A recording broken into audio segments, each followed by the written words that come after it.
আসসালামু আলাইকুম রহমতুল্লাহ। আমি মোহাম্মদ হাসিবুর রহমান শেখদার সিজ থেকে। দর্শক, বরাবরের মতো আজও আপনাদের সামনে একটা ভিডিও নিয়ে হাজির হয়েছি, যে ভিডিও আমি আপনাদের দেখানোর চেষ্টা করব কিছু হাইব্রিড করল্লা সম্পর্কে জানানোর চেষ্টা করবো, এবং কোনটা কোন সময় চাষ করলে ভালো হবে সেটা আপনাকে জানাবো। দর্শক, এই করলা ছাড়া ডিসপ্লেতে দেখতে পাচ্ছেন সব ধরনের বীজ কিন্তু আমাদের কাছে অ্যাভেলেবেল থাকে এবং আছে।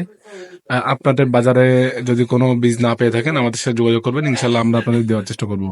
তো দর্শক, আমি আপনাদের কিছু করলা জাত দেখাচ্ছি, যেটা আপনাদের নিত্য প্রয়োজনীয় এবং বাণিজ্যিকভাবে চাষ করতে পারবেন। দর্শক, দেখতে পাচ্ছেন এখানে তিনটা জাত রয়েছে। তিনটা জাত করলা, তিনটা জাত রয়েছে, যেগুলো আপনি সবসময় লাগাইতে পারবেন এবং 12 মাস চাষযোগ্য।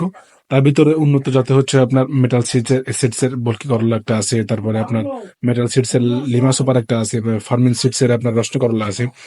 এই যে করলাগুলো দেখছেন দর্শক, প্রত্যেকটা আপনি 12 মাস চাষ করতে পারবেন, এবং এই প্রত্যেকটা বীজের জার্মিনেশন রয়েছে 99% পর্যন্ত। অতএব আপনাদের চাষের ক্ষেত্রে কোনো ভয় থাকবে না, এবং কিভাবে লাগাবেন সবকিছু লেখা থাকবে, বিস্তারিত জানানো থাকবে। যাদের লাগবে আমাদের হোয়াটসঅ্যাপ নাম্বারে যোগাযোগ করুন, এবং যারা বাণিজ্যিকভাবে চাষ করতে চান অথবা আমাদের কাছ থেকে বীজ নিয়ে ব্যবসা করতে চান, অবশ্যই যোগাযোগ করবেন আমাদের কাছে। আমরা ইনশাল্লাহ পাইকারি খুচরা সব ধরনের সব বীজ আমরা দিয়ে থাকি। এছাড়া দর্শক, আমাদের ডিসপ্লে দেখতে পাচ্ছেন সব ধরনের বীজ রয়েছে অ্যাভেলেবেল। আপনি যে কোনো বীজ আপনার প্রয়োজন হলে, নিত্য প্রয়োজনীয় বীজ প্রয়োজন হলে আমাদেরকে অবশ্যই ইনফর্ম করবেন, এবং আমরা আপনাকে সেই বীজটা দেওয়ার চেষ্টা করবো ইনশাল্লাহ। তো দর্শক, আজকে ভিডিওটা এই পর্যন্ত। ভালো থাকেন। আসসালামু আলাইকুম রহমতুল্লাহ।